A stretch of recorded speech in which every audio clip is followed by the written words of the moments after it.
Dr. James uninterrupted, and then we go popcorn style again because I want to do some rebuttals about what's going on here. Okay, so Anne, Rick, and Dr. James uninterrupted. I think that was really beautifully said, you guys, D and Ali. The lack of sexual discipline of women is an issue, is a primary issue. And I think it comes down to like a form of self-hate and a self-hate of what the real value of womanhood and femininity is. That lack of understanding our power and the beauty of womanhood is the problem of modernity. Like modern society has lied to us, lied to women about the value of what it means to just be feminine and what that looks like. And I think that's why women self-harm through schmecks. So um, that's Ricky, all I have to add. I think that was really well said, you guys. Ricky.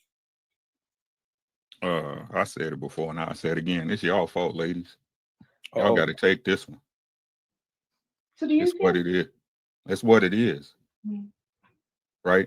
The reason why we're in the state we're in is because the women's mental state and y'all spirit is where it's at as a whole right now.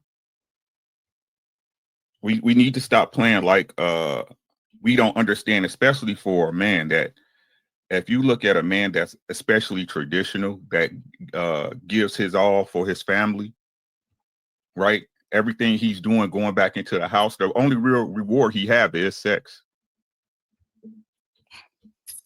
That's the only real reward he has. Everything else he's doing is putting into the family to make sure that y'all lives is better down going into the future.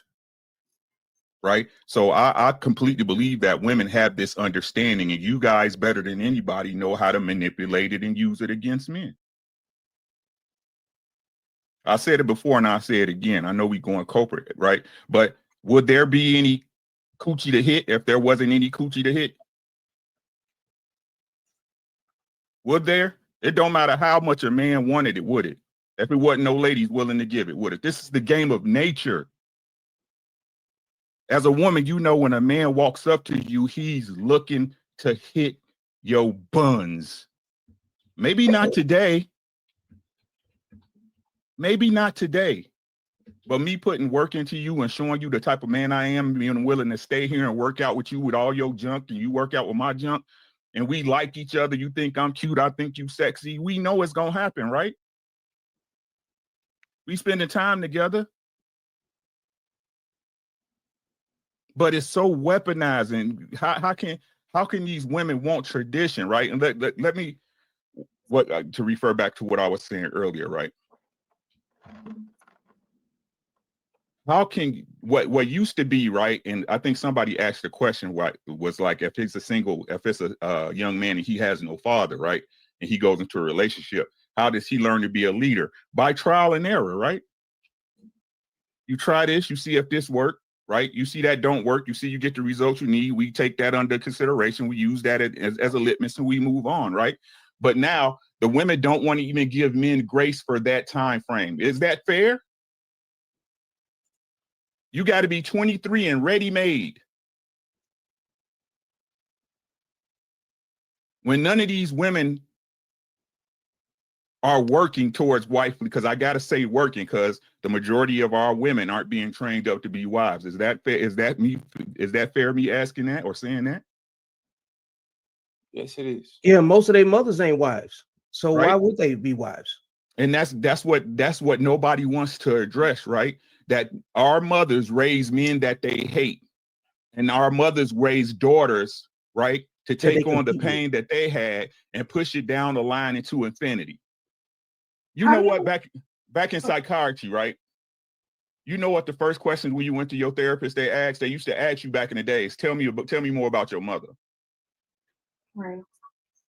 Because everybody knows the mother is the one who puts the first and permanent impressions on the child. And if dads are so important, why don't y'all treat them as such?